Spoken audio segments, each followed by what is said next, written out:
And I think the openness to collaborate with people, the openness to listen and have coach education programs is really, really going to help football all across the world.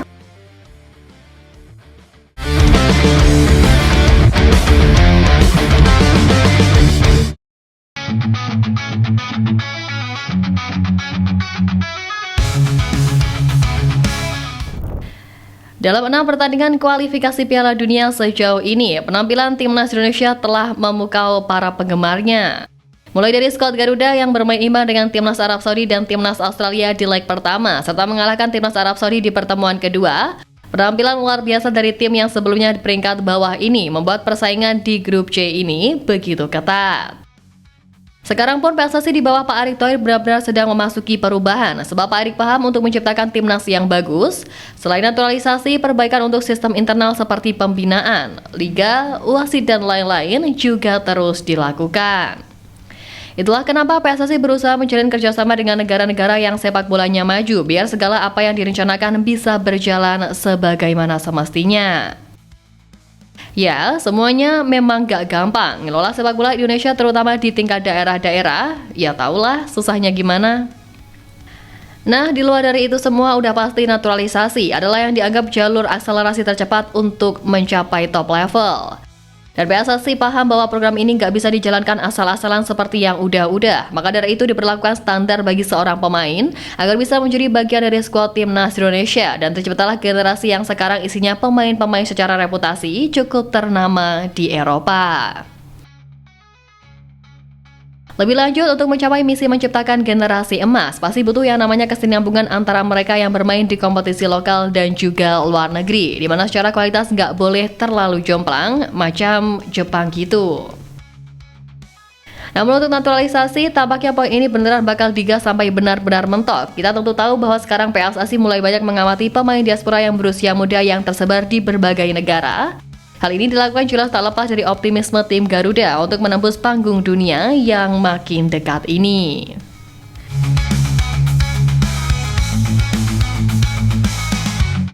Dan dengan melihat peluang besar Indonesia untuk tampil di ajang kelas dunia, tim kepelatihan baru pun menyiapkan segala hal mulai dari pemantauan pemain di luar negeri maupun di tanah air untuk memudahkan penentuan komposisi pemain nantinya.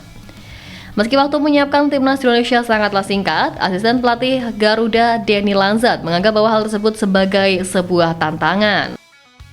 Menurut Denny, peluang tim Garuda lolos langsung ke Piala Dunia 2026 masih terbuka. Walau persaingan di grup C saat ini memang sengit, khususnya dalam perebutan di posisi kedua, sebab peringkat ketiga sampai ke-6 memiliki poin yang sama yakni 6 poin. Tapi timnas Indonesia disebut Lanzat berada dalam posisi yang bagus. Menurutnya, cara yang paling efektif untuk memaksimalkan laga demi laga adalah dengan tim merah putih memainkan seluruh sisa laga seolah pertandingan final. Anda dapat melihat bahwa itu masih hidup. Kami berada dalam posisi yang baik. Jika Anda melihat klasemen, segalanya mungkin. Kami memainkan 4 sisa laga layaknya pertandingan final. Kami dapat lolos langsung.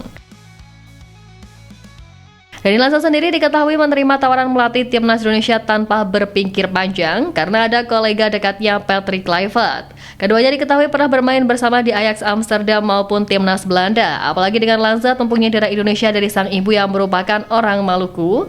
Menurut ex-gelandang Ajax tersebut, mengabdi untuk timnas Indonesia adalah sesuatu yang sangat istimewa.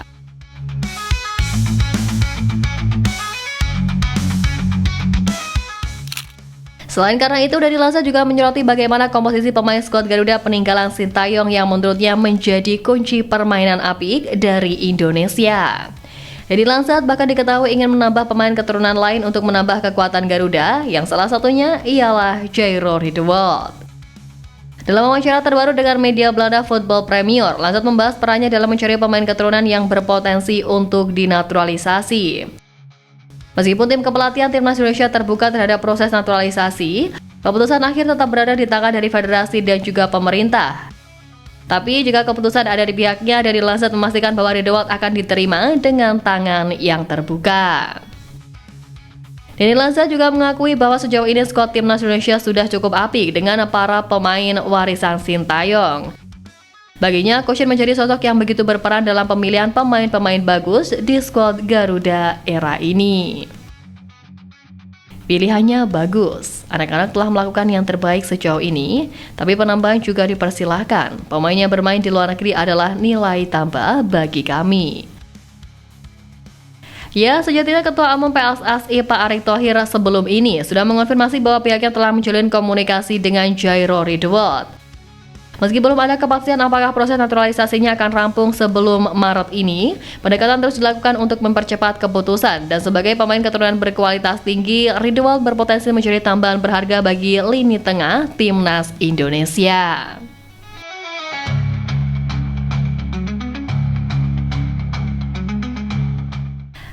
Ya, kebijakan PSSI menaturalisasi pemain keturunan memang membawa dampak signifikan bagi permainan Timnas Indonesia sejauh ini.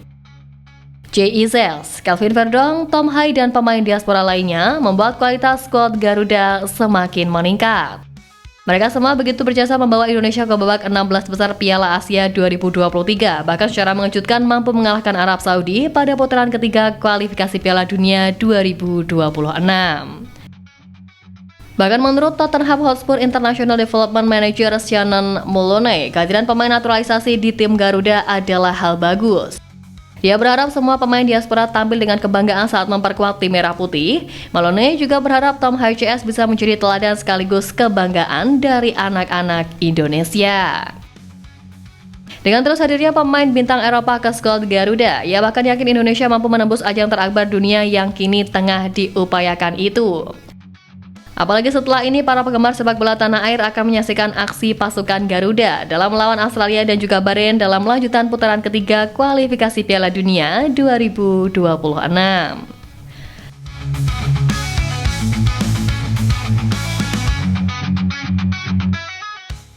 Memasuki akhir bulan Februari, persiapan benar-benar digalakan baik dari PSSI maupun tim kepelatihan.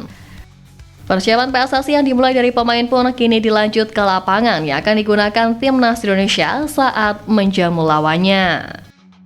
Benar, baru-baru ini Pak Erick Thohir meninjau persiapan rumput Stadion Utama Gelora Bung Karno jelang dipakai melawan Bahrain pada 25 Maret mendatang.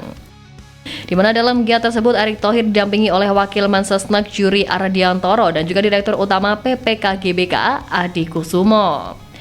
Menyusul hal ini, Pak Erick Thohir menyampaikan bahwa saat ini rumput Stadion Utama Gelora Bung Karno tengah dikelola dan ditangani oleh PT Harapan Jaya Lestarindo yang memang bisa menangani rumput di lapangan sepak bola.